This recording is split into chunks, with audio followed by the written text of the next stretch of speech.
അവർക്കും Sumi's food and ബേക്സിലേക്ക് സ്വാഗതം. ഞാൻ ഇന്ന് വാഴക്കയും ഉണക്കച്ചെമ്മീനും വെച്ചിട്ടുള്ള കറിയാണ്. ഒരു വാഴക്ക എടുത്തിട്ടുണ്ട്, കുറച്ച് ചെമ്മീനും.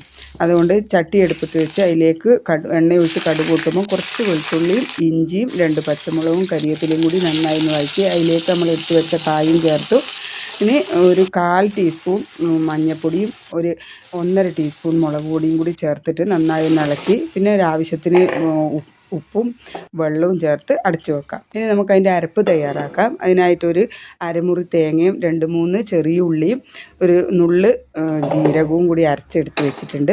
ഇനി നമുക്ക് പകുതി വെന്തയിലേക്ക് ചെമ്മീനും കൂടി ചേർത്ത് അടച്ചു വെക്കാം. അപ്പോൾ ഇതായത് നമ്മളെ വെന്ത് റെഡി ആയിട്ടുണ്ട്. അതിലേക്ക് നമുക്ക് ഈ അരച്ച അരപ്പ് ചേർത്ത് കൊടുക്കാം.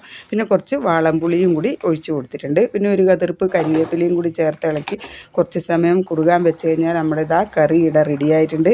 അതിലേക്ക് കുറച്ച് പച്ച വെളിച്ചെണ്ണയും കൂടി നനച്ചാൽ നമ്മളെ വാഴക്ക ചെമ്മീൻ കറി റെഡി.